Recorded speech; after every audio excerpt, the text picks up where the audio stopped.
up, guys? My name's Brandon, and this is Top Dog's Garage. Welcome. Thanks for tuning in. Today, we're going to do a quick little review of this product here, this wrinkle paint. Let's get that to focus.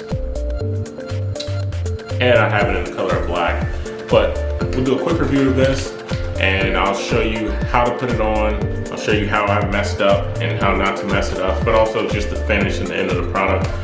So basically what I wanted was something to add some texture to a stainless steel battery box that I'm going to be using for my relocation on the Coyote Slot project. So I wanted to get some texture to it so it wasn't just like plain stainless steel color. And so stay tuned, I'll show you how this guy works out. Alright guys, so down here is the kit, and this is pretty much what I'm going to be trying to paint. This is just a little piece of metal that I use to test. But so this is the top, this is the bottom, and this is the box. So from my understanding, the way this stuff works, it should give it a texture. It says I need to put on about 3 heavy coats, one going vertically, and then you let it dry for about 5 minutes. Then you do another one going horizontally, let that dry as well, then do a third coat kind of diagonally.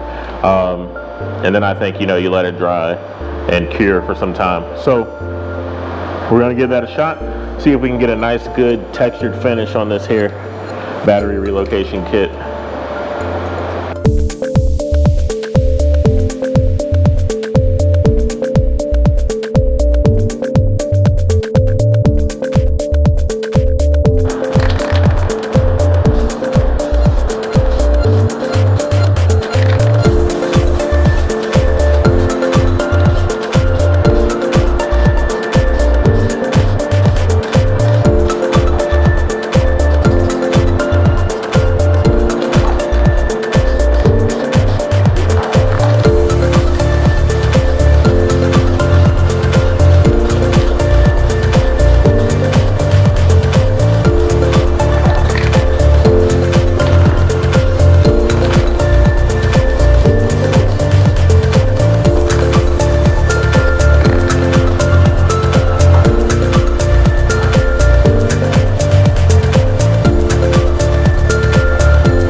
know if you guys can tell, but as it starts to dry, you can see it has like a texture to it now.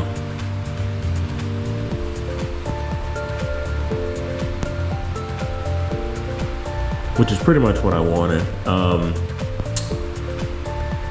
If you have runs and stuff, I think you can just do a couple more coats. I clearly messed mine up a little bit.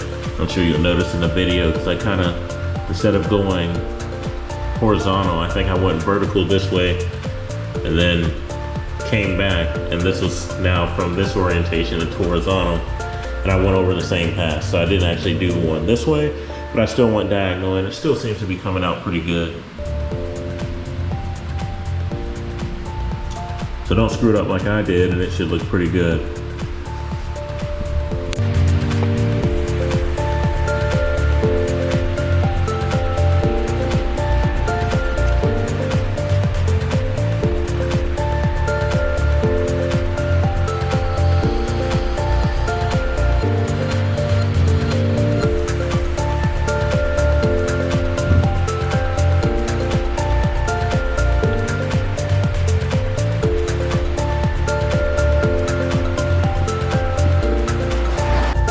So as you guys saw, this product is honestly really good. The problems I had was really stuff I messed up. I broke down where I had an issue where I started off vertical, and then when I came and sat back down to do the second coat, which should have been horizontal, I sat down facing it the wrong way. So now my horizontal coat was the same as my vertical coat. But still, I got a good finish. I got a good texture, which is what I was wanting, something that didn't look horrible. And took away from that bright color. So once it's tucked back in the corner in the trunk, the black is going to blend in good, and it's going to have a nice texture to it. So all in all, I think the product's a success. I think doing it again the second time, I could do it way better. I would say when you're running the coats, you may not see anything after the first or second. One mistake I made was I was kind of not seeing it, so I went in really heavy on one coat, and then it showed some wet spots where I had to kind of go over a couple more times to even it out and even out the texture. But all in all, I think this product's a success. It really only took me like a half a can, so I still have a can and a half of this left, so I may use it on something else. But yeah, that's it. Thanks for tuning in, guys. Like, comment, subscribe, you know the whole deal. Upcoming videos, we're gonna get into some of the engine teardown, pulling out all the old stuff, and replacing the new timing components and stuff like that. So we're gonna swap out the cams for Mustang cams and phasers, as well as just throw in a brand new timing kit while we're in there. So stay tuned for that. It'll be fun. I have a lot of good stuff coming up with that. So like, comment, subscribe, and we'll see you next time.